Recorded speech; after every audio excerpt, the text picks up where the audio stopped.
Local programming on KRWG Public Media made possible in part by viewers like you. Thank you.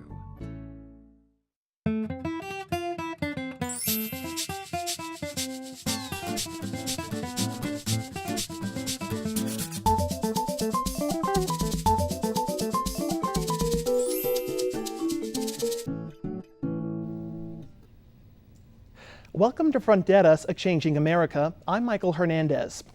Ongoing renegotiations to the North American Free Trade Agreement and the Trump administration's decision to impose tariffs on major U.S. trading partners have made trade a hot-button topic this year. Take a look at this report I produced in August. From renegotiating NAFTA to President Trump's trade war with China, trade continues to be a focal point in politics, news, and even pop culture, as HBO comedian John Oliver explains tariffs on a recent episode of Last Week Tonight. Take tariffs. Trump once tweeted that if the trade war doesn't end, other countries will pay us vast sums of money in the form of tariffs. We win either way. But that's not how tariffs work.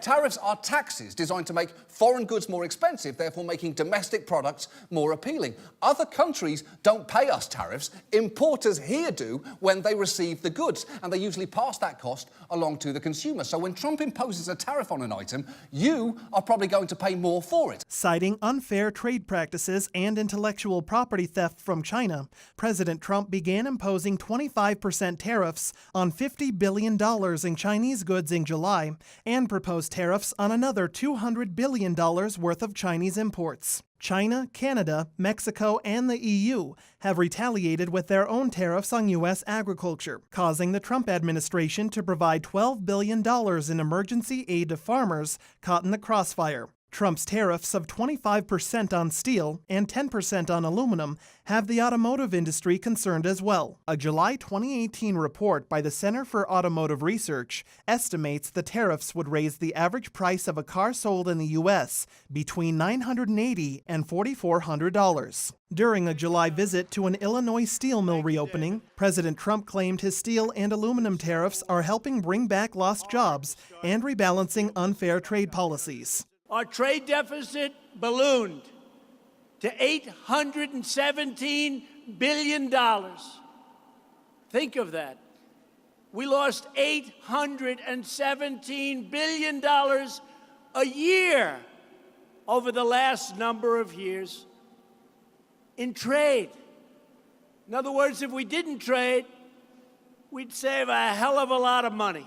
Except that's inaccurate. According to 2017 Census Bureau data, the U.S. recorded an $807 billion trade deficit in goods, but had a trade surplus in services of $255 billion, totaling a net trade deficit of $552 billion.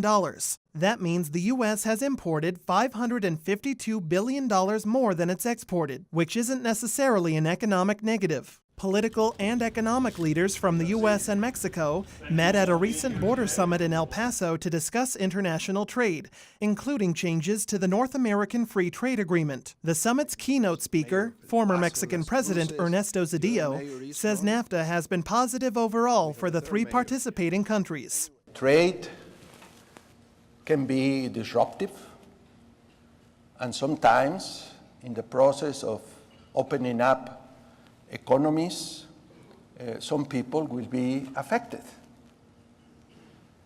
But the truth is that overall, NAFTA has been a very successful undertaking.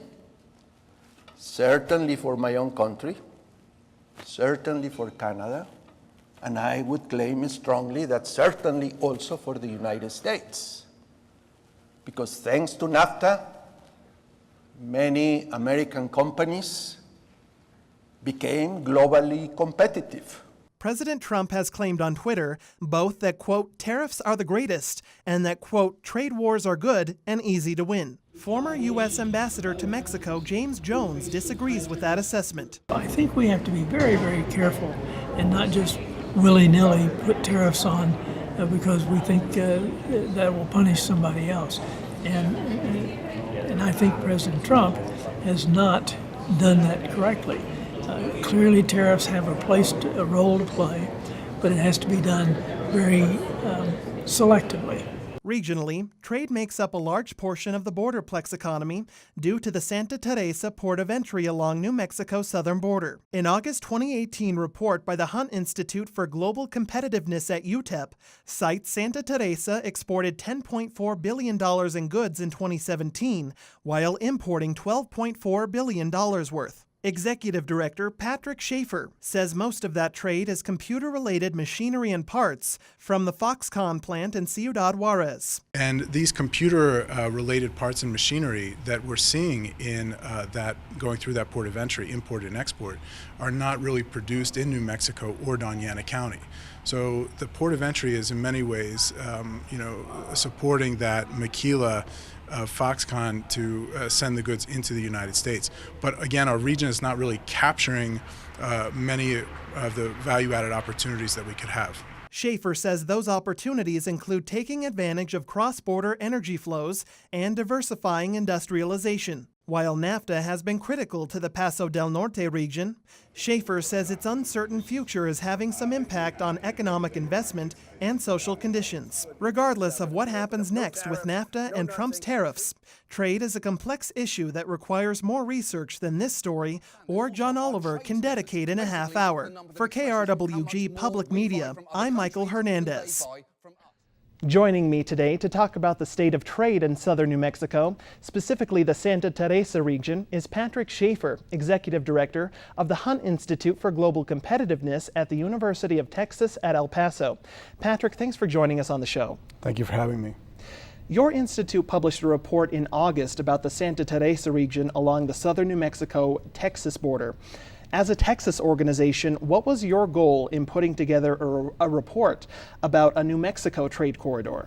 Well, we're really a regional organization. And as I've often said, the Hunt Institute is a child of New Mexico, and it's a child of Mexico, and it's a child even of West Texas.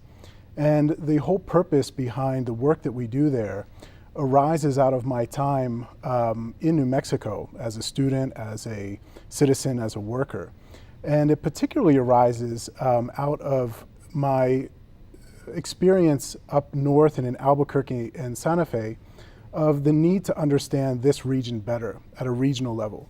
So one of the principal reasons why we did this was to really systematically document all the activity that's going on there so that all of us as a region would have a better understanding of what's happening in Santa Teresa. From your research, what makes Santa Teresa a unique region for trade? Sure. Well, Santa Teresa is special. Santa Teresa is a special part of a special region. New Mexico and West Texas and northern Chihuahua are North America's best transcontinental trade routes. So from Tucumcari to Santa Fe to Albuquerque to Gallup, Lordsburg, Deming, all the way into El Paso, we have the North America's most efficient rail and truck corridors. Santa Teresa is located along that southern east-west rail corridor between Los Angeles and Houston. So it's also located on the US-Mexico border. So it's right there at that sort of nexus of transcontinental trade routes. I want to get in on a little bit of the details regarding the report. Per your report, Santa Teresa has a population of roughly 4,400 people and employs about 1,800. Which major industries make up Santa Teresa's business profile, and how can they sustain and increase industrial growth at a population that size? Well, that was a very interesting part of the research. It's first of all, it's important to remember that Santa Teresa is unincorporated territory within Doñana County. Correct. So it does not possess a municipal government, a city council, or anything of the sort. The population, as you mentioned, has been about 4,400 for about the last 6 to 7 to 8 years. And the civilian labor force within Santa Teresa is a total of about 1,800. Now these are the figures from the U.S. Census Bureau. And what year was that? Was it 2016? 2016, that's Bureau right. data? Yeah, that's okay. right. And all the report does is utilize official federal and state data. So we don't create any data for it. We just basically demonstrate what's there. Now, that is a good question with respect to the size of the community and how it can sustain business growth. There are a lot of people who work in Santa Teresa who don't necessarily live there. Now, this is true for our region as a whole. There are people who live in Las Cruces who work in El Paso and vice versa. There are people who live in Anthony, New Mexico who work in Anthony, Texas. Or there's people who live in El Paso but work in Ciudad Juarez and vice versa. So in our region, we have a lot of mobility of people, of family, and of business. But a lot of times it's hard for us to understand systematically what's happening across one of those borders. Now, with respect to industrialization in Santa Teresa, it will face challenges like many other regions in the United States. One of the major challenges that Santa Teresa industrialization will face, like industrialization in Indiana or Wisconsin will face, is wage competition from Mexico or from other countries. The average daily wage for Mexico is much less than it is for an American worker. So Santa Teresa being right across the U.S.-Mexico border might face challenges with respect to labor markets. But there's other challenges such as lack of incorporation and also other things like that, workforce development, et cetera. Let's talk about imports, exports. According to your report, 84% of imports and 91% of exports through the Santa Teresa port of entry last year in 2017 were computer-related machinery and parts. How much of that is produced directly in Santa Teresa as opposed to, say, the Foxconn Maquila across the border in Juarez? Right. Well, that's a good question. And this is something we really tried to understand because the value of trade that has gone through the Santa Teresa port of entry has risen quite dramatically in the past 8 to 9 years. And that dramatic increase is consistent with the establishment of the Foxconn computer parts manufacturing plant right across the border from Santa Teresa. What we also did was we looked at the amount of GDP that comes from computer-related industrial activity in the Doña County.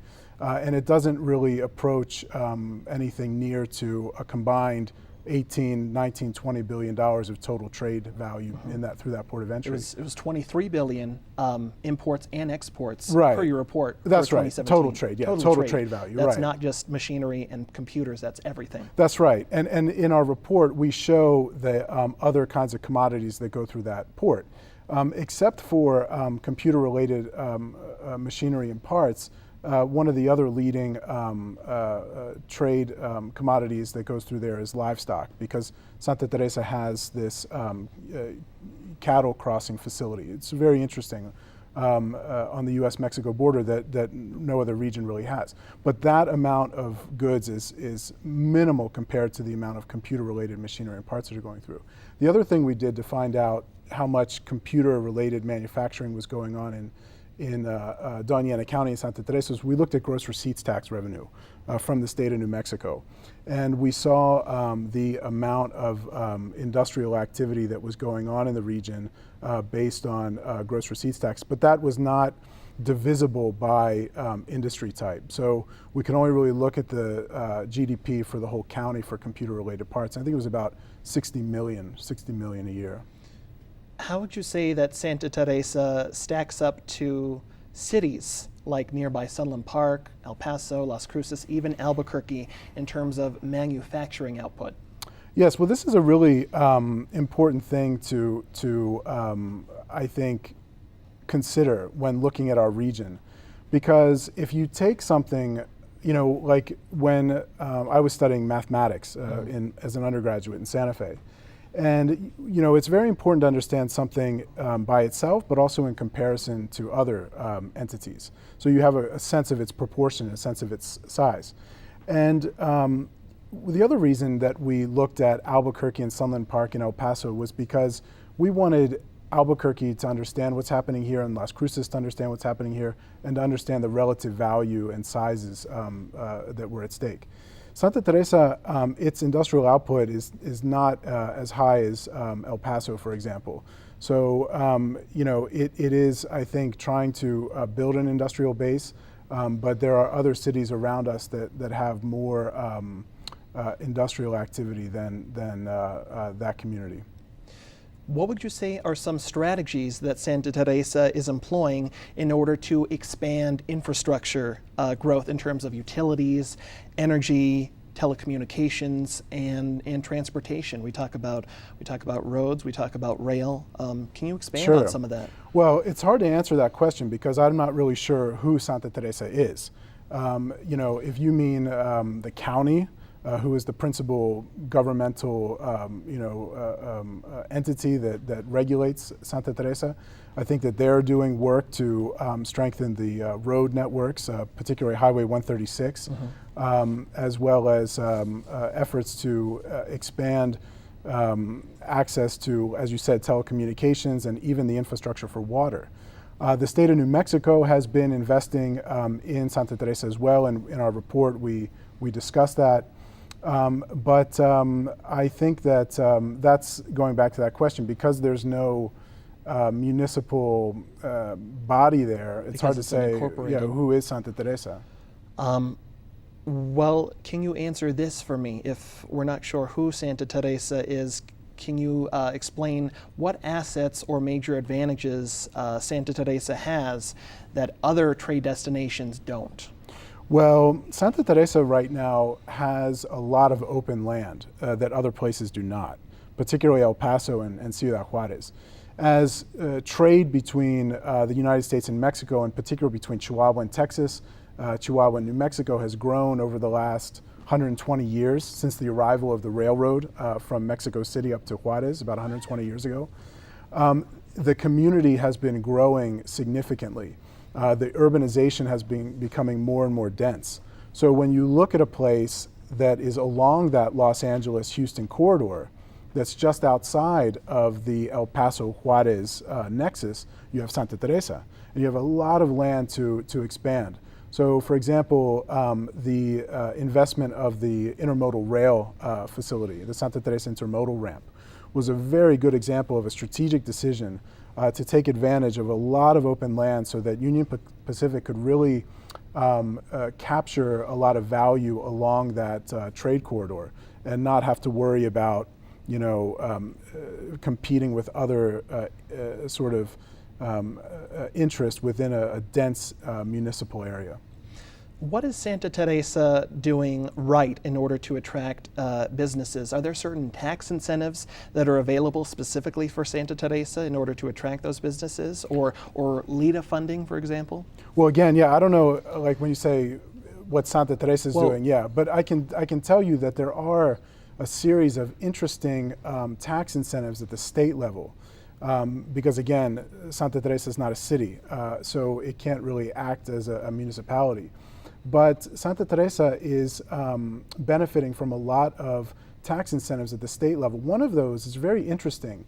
It allows out-of-state workers to work in a New Mexico-owned company in Santa Teresa, but claim their home income tax as their state income. So, for example, Texas has zero personal income tax.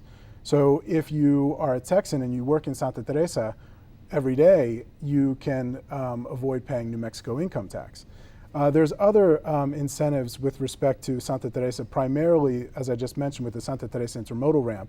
New Mexico has a diesel fuel, locomotive fuel tax incentive as well, which really helps incentivize the rail activity in the region, which is a really critical piece of infrastructure for the state of New Mexico.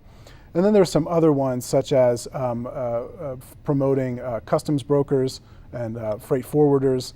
And there's also some other tax incentives with respect to vehicle permits for people who cross the border frequently. So there are some really specific state level or state level tax fees and income tax incentives that pertain to the region. There is something that I want to bring up in terms of after you published the report Sure. in August, it did receive some criticism from the Border Industrial Association. They say that they weren't aware of it being published and they weren't asked to collaborate on it. How do you respond to concerns over misrepresentation of the region in the report and the actual comprehensiveness of the data? Sure. Well, we always reach out to everyone in the region. What businesses did you speak with in that region? We spoke to the president of the association. I send that person our information and our invitations to our events. Someone I've known for a long time. We spoke to people at the county government. We spoke to people who work with the assessor's office, with the free trade zones. We spoke to people who work at the CRUA and the water utility. And so if you look at the report, it's all official data. And that's something that is a hallmark of everything we do. Because precisely as you said, to avoid any kind of misrepresentation, we only want to rely on governmental data. So we don't want to get data from some necessarily a private entity or a private individual, because we think that there's no way to sort of call into question census data or Bureau of Transportation Statistics data or data that even comes from the county itself. So I think that in our region, it's very easy to find ability or ways to call something a misrepresentation. But what we work to do at the Hunt Institute is to create a common frame of reference so that everybody can understand each other's assets with a particular harmonized method.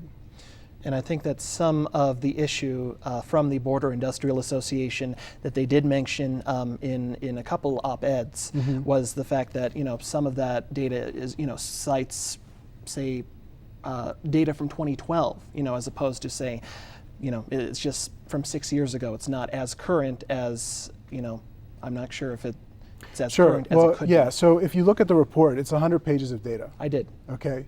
So it has 100 pages of data, and there's, I think, 2 tables, or maybe 3 tables that date from 2012 economic census data. So the economic census is a decennial report that comes out 6 years after the data was collected. So if you actually go to the U.S. Census website and access that information, that data was not released until April of 2018. Really? Okay. Yes. So everything else in this report is as up to date as possible. We have data on education from 2017.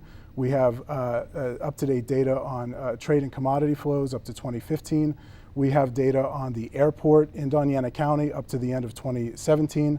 So, I mean, with data sets and with governmental data sets, you have the ability to rely on them, but they're not necessarily like yesterday's data. Right. But everything in the report, I would say 98% of the data in the report is within the last 2 years. I just wanted to give you a chance to respond to that. Sure. How can we even gauge what's happening in the Santa Teresa region right now with the uncertainty that's surrounding the NAFTA renegotiations right now? Yes, well, that's the interesting thing. I mean, as I was saying to you earlier, the region really has grown as a consequence of North American trade, in particular U.S.-Mexico trade. But, we're really a pass-through. And I think the real economic development question for our region and for New Mexico is to really try to find a way to capture value-added opportunities for the goods that are moving from major markets like Los Angeles to Houston or Los Angeles to Chicago through Gallup and through Albuquerque. So I think that the region will grow and contract as U.S.-Mexico macroeconomic trade grows and contracts. After the 2008 financial crisis, there was a severe decline in employment in the United States, and that had a very negative effect on the industrial activity in Ciudad Juarez, which had a negative effect on the well-being of the city, on the the violence that was happening at the same time. So as U.S.-Mexico macroeconomic forces happen, it's us in New Mexico on the border, Las Cruces, Juarez and El Paso, and even Santa Teresa, who are either going to be able to benefit from those flows or who are going to sort of suffer from the downturns. We're running out of time, but very quickly, what do you see for the future of the Santa Teresa region, say, in the next 5 to 10 years? Well, I mean, I think it just goes back to the last thing we were talking about. I think it's quite uncertain because, the state of NAFTA renegotiation right now, I mean, sometimes it seems we have good news, but who knows what's going to happen. And if that has any kind of major downturn, or if there's a global economic crisis like in 2008, we could see some contraction there. Well, Patrick, I want to thank you very much for coming on the show. No, thank you so Greatly much. appreciate having Sure. you here. And thank you for being with us on Fronteras, A Changing America. I'm Michael Hernandez. We'll see you next time.